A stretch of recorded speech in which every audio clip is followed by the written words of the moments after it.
Hi, I'm Jerry reporting from the Fun Robotics Network, and with me here is Shagan, PK, Ayush, and Soham from Team 3565 Ghost Robotics. They're from Westford, Massachusetts, and are the winning Alliance captain at your Massachusetts State Championship. They currently hold the number 13 OPR in the world and have an extremely fast, turreted shooter, backspin rollers, and an intake with mechanical wheels. Learn more about this amazing robot on this Behind the Box.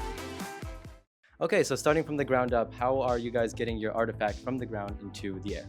Okay, so let's start with our first stage. So our first stage consists of vector wheels and compliant wheels. These vector wheels allow the ball to be indexed into the center of our intake. And then it travels all the way up from our second and third stage to our fourth stage, which consists of two surgical tubing wheels. So what these surgical tubing wheels allow us to do is basically we can intake a second ball and have a ball here without preventing the first stage from being jammed as we intake a third. All right, moving on to our shooter mechanism. First, we have this gate here, this swinging servo gate, and this prevents the first ball from preemptively going into our flywheel.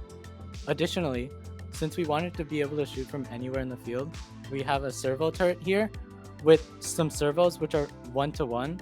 A cool feature about our turret is that these gears are overmeshed in CAD, meaning that the tangent circles in CAD are clipped together on purpose to negate any backlash.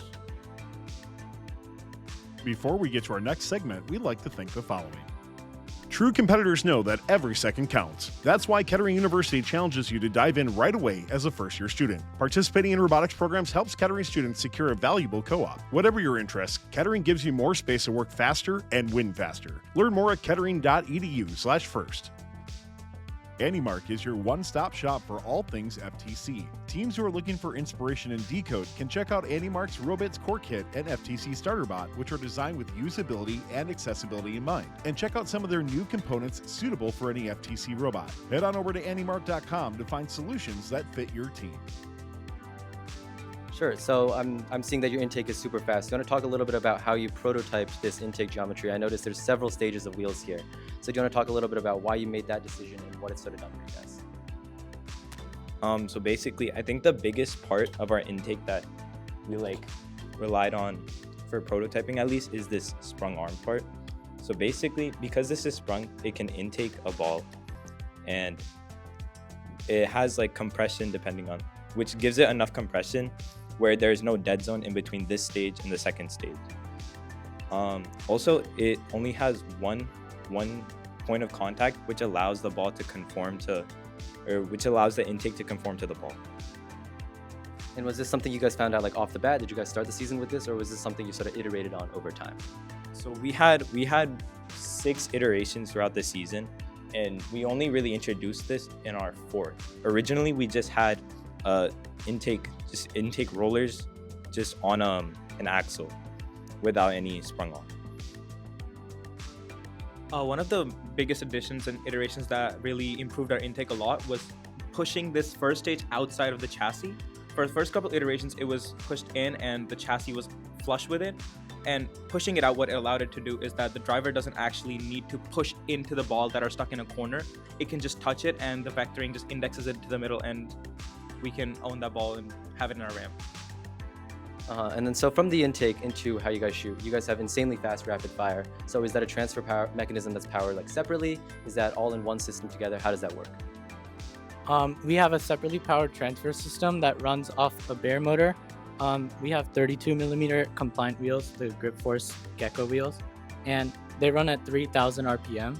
And this allows the balls to be rapidly flung upwards into our shooter.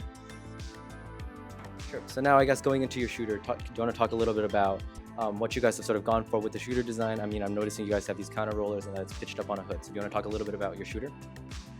Sure. Okay, so we run a 72mm flywheel with a lot of weights, as you can see. The reason we had to go for so many weights is because we had a small radius. And then we opted for backspin rollers after all of our iterations because we were noticing that we were having a lot of inconsistency from the far zones. So we just have this flywheel here, and we have a gear here to invert the rotation, and then it just powers this, and then the pulleys go down. So basically, another cool factor is these rollers have a 25 millimeter diameter, but on purpose, we didn't 100% negate the backspin. We only negated 88% so that we could prevent the Magnus effect, so that we could preserve a little bit of spin to prevent the ball from wobbling in the air. Cool. So you guys mentioned how you have these backspin rollers. I think I remember watching your robot a little while ago. You guys didn't have these. So you saw like far zone consistency was a big reason. Was there any other reasons you wanted to sort of include the backspin rollers? Because we've seen a lot of teams progress through the season with not having one and having one. So is there any other reasons you decided to go for it? We just wanted to prevent bounce outs, and also we wanted to challenge ourselves mechanically a bit as well. Another cool thing about this backspin roller that a lot of teams who are trying to do this design should consider is initially we were having major efficiency losses, but what we did is we loosened the collars a bit, and that allowed the rollers to spin very freely. So that's really important to do. Cool. So I noticed that the shooter is mounted on a turret, and the turret is very smooth. You mentioned earlier that it's an over-centered gear. Do you want to talk a little bit more about that now and what that's done for you from a auto-aiming perspective, and also just how you're able to adapt to any match situation? Yeah, so our servo-powered turret with the 1-to-1 ratio, the reason we switched to a 1-to-1 ratio is because initially we were using a CR mode servo, but the PID would lead to inaccuracy because we would have to wait for it to zero in. And so the servo mode turret just lets us go to a position, and it just makes it overall a lot cleaner. Also, we used to run a bigger bearing and bearing stack. However, we switched to X contact bearing because it's very low profile and because it has very low friction. It's not really visible. But yeah. Sure. So you guys mentioned you have this over-centered X contact bearing. What did you guys have before, and sort of how did this, what made you guys want to go with the X contact?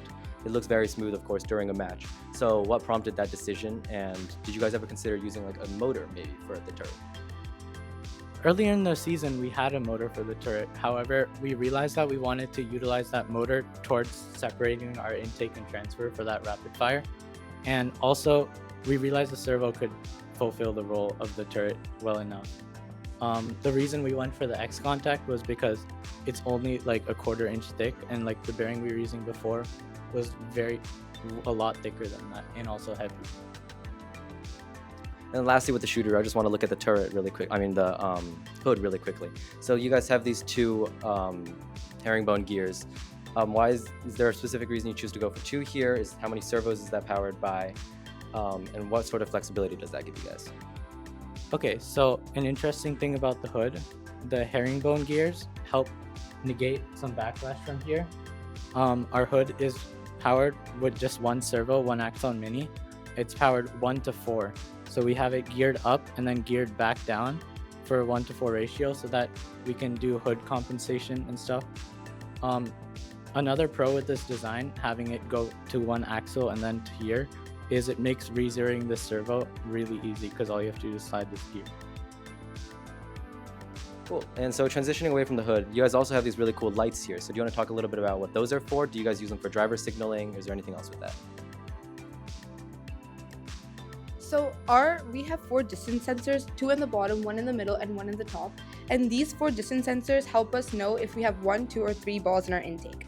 When we have 3 balls in our intake, our lights change to a blue color to let the driver know that we have 3 balls, and like he doesn't have to wait that long, and he can go into our shooting zones and can start shooting. Cool. And I guess talking a little bit about the software features, I mean, you guys won the Control Award at Massachusetts State Championship, which is very big. So do you want to talk a little bit about, I mean, you guys definitely have some really cool turret control with the limelight in the front, and also with the pathing and all the sensors. So you want to talk a little bit about that? So one of the biggest, coolest features of our software, I think, is the limelight. And the reason being that during teleop, to align with the goal, a lot of teams rely on pinpoint, and pinpoint is susceptible to drift. I've seen some teams have issues when they get hit, their pinpoint drifts, and overall during a match, it loses heading by a couple of degrees. And when you're in the far zone, that couple of degrees can cause some inconsistencies. What we opted to do instead is we use the limelight solely. We rely on the limelight primarily. So we feed a map of the field into the limelight, and we use the MegaTag 2 localization by feeding the heading of the robot into the limelight at every time in the loop. and it returns a pose of the robot. And from that pose, we can determine like where we are in the field, and from that we can get our distance from the goal and our position. And based on that position, we can align the turret to the goal. One cool thing that we do is instead of modeling our velocities and our hood angle through a kinematic equation, we go to 15 to 16 points in the field, 0.2 meters spaced apart. So we go from the close zone from 0.6 meters away up until all the way far to the far zone in 3.8 meters at 0.2 meter intervals. And we get experimental velocities and hood angles that work for us at those positions. What doing an interpolation allows us to do is that from the close zone, we can make shots that have more of an arc. And when we're far, we can make steeper shots. So we don't have to hold that angle of entry constant. And doing the interpolation gives us a lot of flexibility on how we're making shots, and it's been working really well for us. And is the Limelight something you're using in auto or in teleop? And if you are using it in teleop, are you pinging it all the time, or are you just pinging it a few times a match?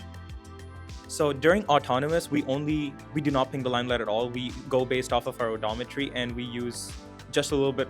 We don't track the goal completely. We just have the turret set to a certain heading, and that's been working really well. But during teleop, we ping the Limelight almost every loop. We have certain loop speed optimizations because of which we don't ping it every loop. We ping it every like 50 milliseconds or something like that to prevent like excessive, because if you're pinging it all the time, you're getting values that you're essentially not even using.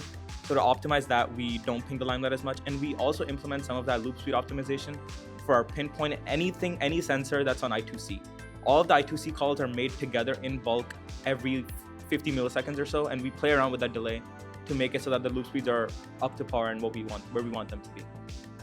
Okay, well, thank you so much to 3565 Ghost Robotics. This is an amazing robot. They'll be competing in the first World Championship in 2 weeks.